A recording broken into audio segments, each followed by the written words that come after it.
이번 주 본문 이사야 65장 9절에서 16절은 65장 1절에서 8절의 종교주의자들에 대한 첫 번째와 두 번째 선고를 이은 세 번째 선고입니다. 잠깐 복습을 하자면 65장과 66장의 주제는 여호와의 섭리의 완성입니다. 63장 7절에서 64장 12절까지는 남은 자들을 대표한 선지자와 종교주의자들의 최후 진술 시작과 마감이며 65장 1절에서 6절까지는 하나님의 최고 선고 이유에 대한 설명이고 7절에서 첫째 선고가 뭐였죠? 너희의 죄악과 너희 열조의 죄악을 함께 하리니 그들이 산 위에서 분창하며 작은 산 위에서 나를 능욕하였음이라. 그러므로 내가 먼저 그 행위를 헤아리고 그 품에 보응하리라. 너희는 너희 조상 죄를 그대로 답습하여서 죄사함과 은혜를 패하였다라고 선고하셨죠. 그리고 8절에서 두 번째 선고를 하시죠.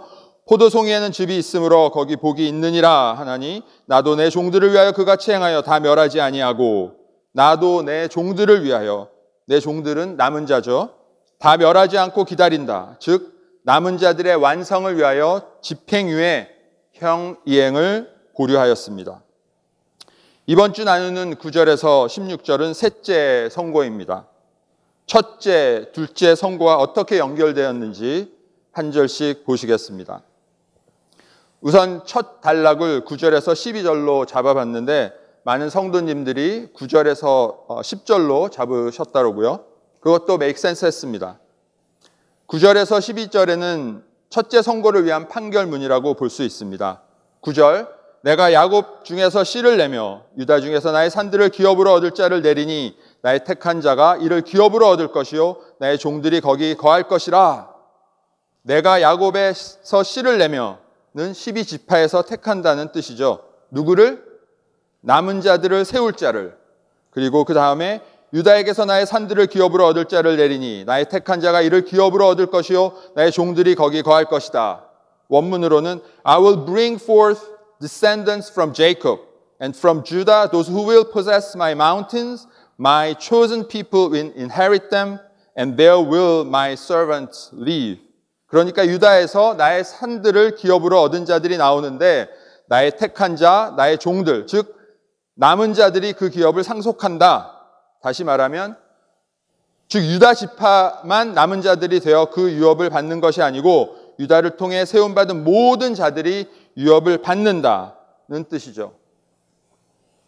그건 또 무슨 뜻입니까? 이제 겉의 name value, 현상의 소속, 내가 유다 지파다는 의미가 없다. 새 이름으로 부른다는 뜻이죠. 62장 4절에 다시는 너를 버리운 자라 칭하지 않고 다시는 내 땅을 황무지라 칭하지 아니한다의 말씀이 성육되는 것입니다. 그리고 9절에서 한 가지 더 주의 깊게 보셔야 할 부분은 내가 택한 자가 기업을 얻을 것이요 나의 종들이 거기에 살 것이다.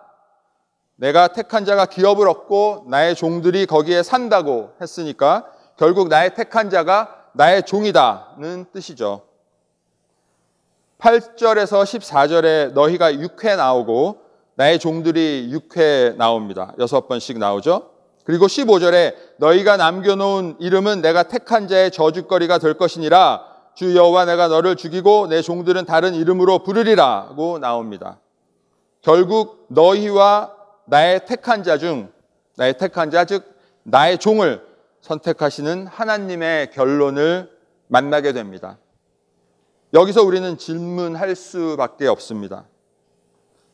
나는 너희가 될 것이냐 아니면 나의 종이 될 것이냐.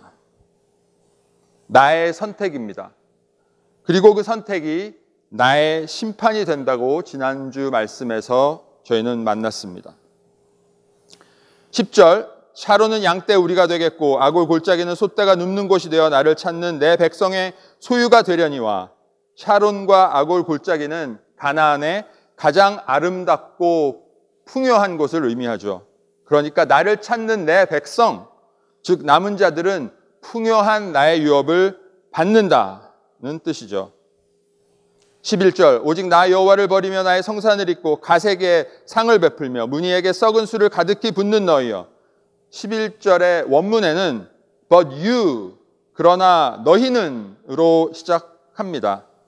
너희는 에타 나 여호와를 버리며 forsake 아젤 나의 성산을 잊고 forget 샤캑 가색에 상을 베풀며 여기서 갓은 fortune get 바벨론의 행운신을 의미하고요. 무니에게 썩은 술을 가득히 붓는 너희여.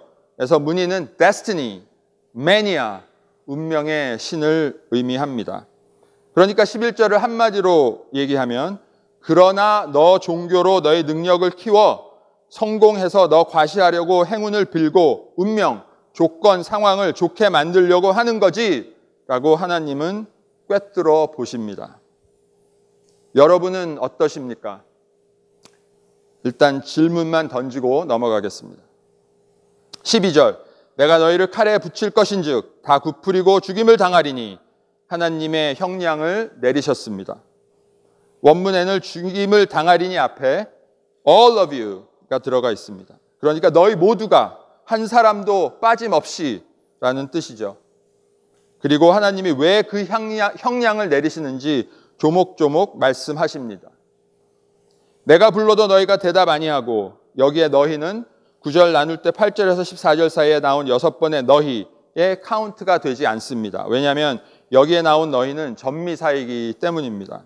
그래서 많은 성도님들이 9절에서 16절에 너희가 8번 나온다고 하셨습니다. 내가 말하여도 듣지 아니하고 원문에는 듣지 아니하고 앞에 너희가 들어가 있습니다. 이 너희도 카운트되지 않죠.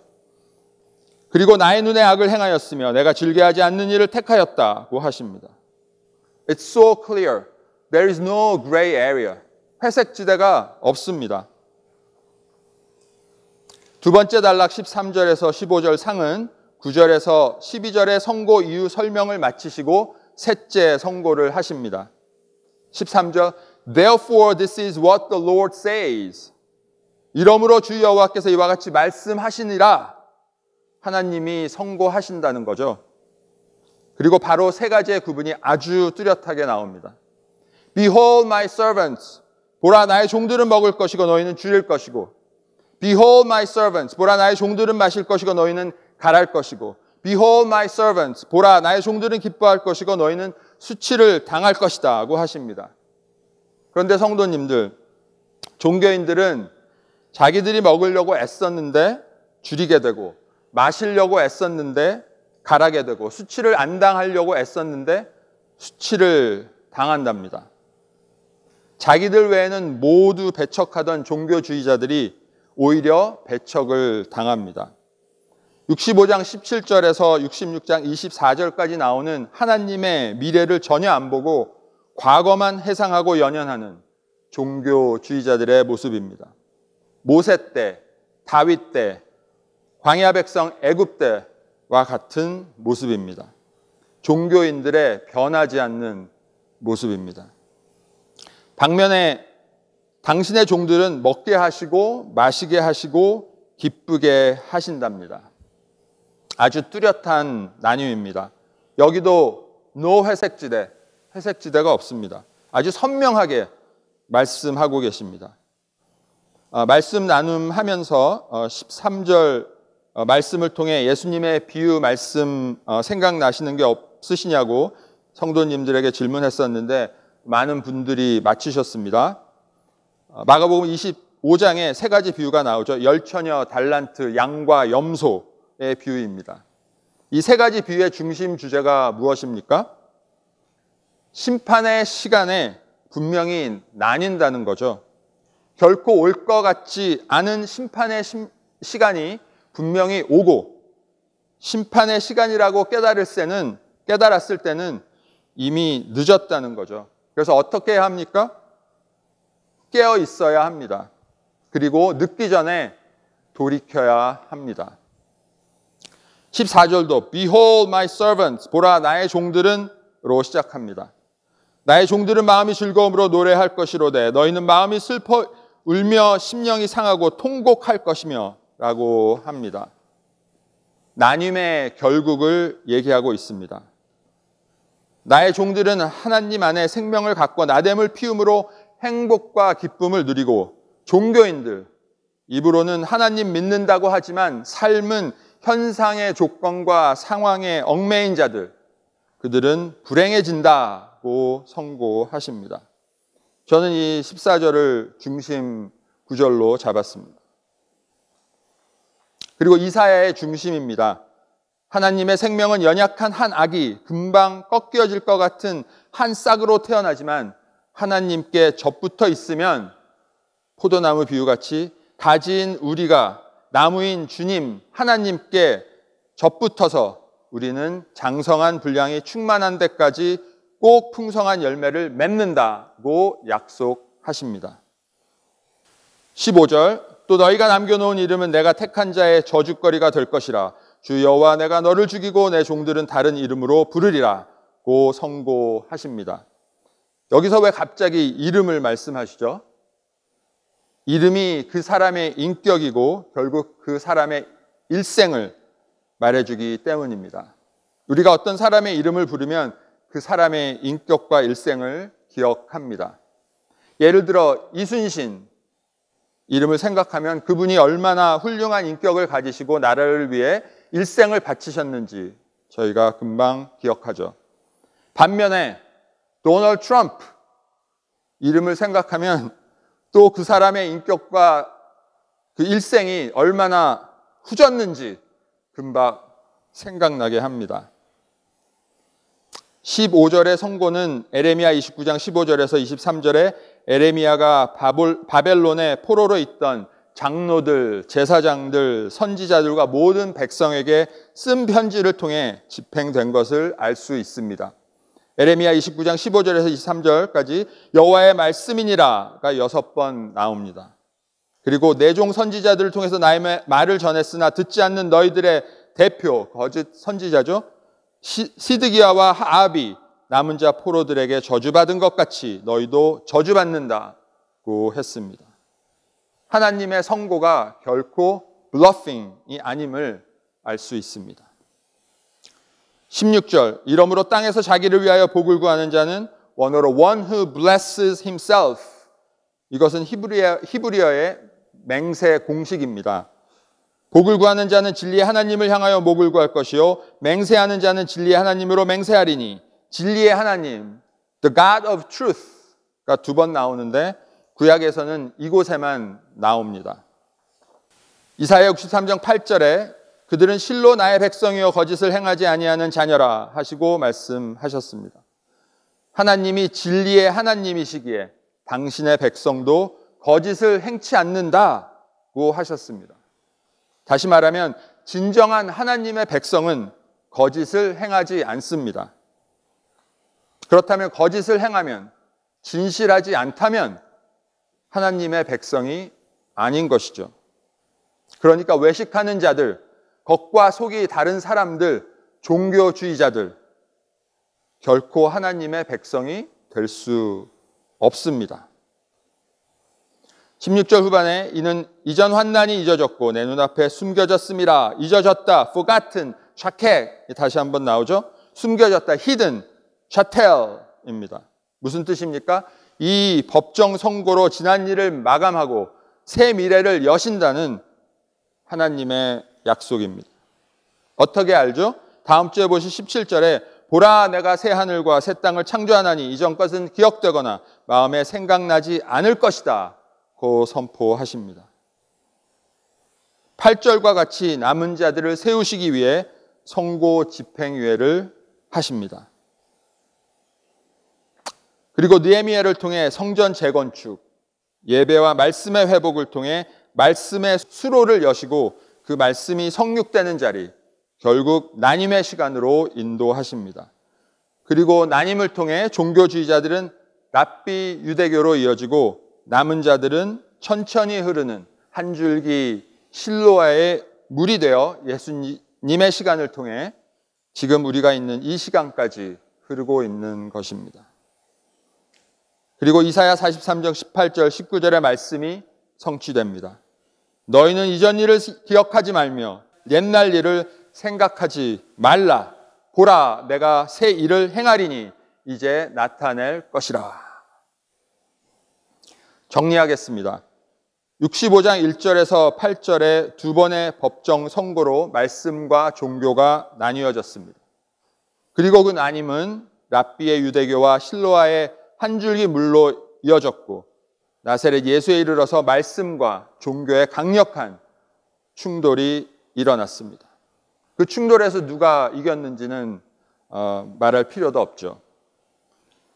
9절에서 16절은 오늘 나눈 것 같이 셋째 선고와 집행유예 기간을 선포하시고 나의 종, 나의 택한 자들을 세우십니다.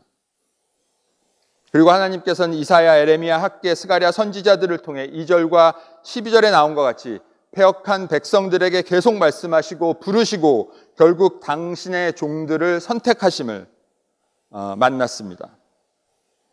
그리고 고레스, 다리우스, 아닥사스다, 스룹바벨, 에스라, 에스더, 느헤미야로 이어지는 역사를 통해 하나님께서 현현하시어 섭리를 이루심을 또한 저희는 만났습니다. 그리고 그 하나님의 역사와 섭리를 통해 볼 수 있었던 것은 종교인들은 그리고 이 세상은 그 하나님의 말씀과 섭리는 상관 안 하고 오직 현상적 표적만 구함을 뚜렷이 보았습니다. 신약 성경에도 나옵니다. 마가복음 8장 11절 12절에 바리새인들이 예수님을 힐난하며 시험하여 하늘의 표적을 보여달라고 합니다. 마태복음 12장 38절에서 42절에도 서기관과 바리새인들이 표적을 보여달라고 예수님께 요청합니다. 또 누가복음 11장 29절에서 30절 예수님께서 모인 무리들에게 이 세대에는 표적만 구한다고 말씀하시는 장면이 나옵니다.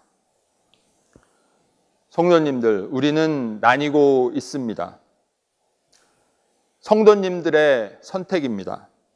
어느 쪽을 선택하시겠습니까? 너희입니까? 아니면 나의 종입니까? 나눔가이 심판의 시간, 나눔의 시간이 급히 다가오고 있습니다. 내가 진정 원하는 것이 무엇입니까? 그리고 그것을 위해 무엇을 가꾸고 있습니까? 행운을 얻고 돈 많이 벌고 나의 상황과 조건이 편해지기 원하여 운명을 가꾸고 있진 않습니까? 그리고 그것을 위하여 하나님을 믿고 있진 않습니까? 아니면 하나님이 허락하신 이 생명, 하나님 형상을 회복하고 허락하신 말씀으로 다스리고 행하고 7820 데일리브레드를 통해 함께 생명을 가꿔 나가며 하나님 나라의 회복을 꿈꾸고 계십니까? 기도하시겠습니다. 사랑의 주님, 심판의 시간입니다. 그런데 그 심판은 나의 선택이라고 하셨습니다. 내 자신을 정말 솔직히 돌아보고 여기까지 인도하신 그 하나님의 섭리를 기억하며 하나님을 택하는, 생명을 택하는 믿음의 용기를 주시옵소서. 예수님의 이름으로 기도드립니다. 아멘.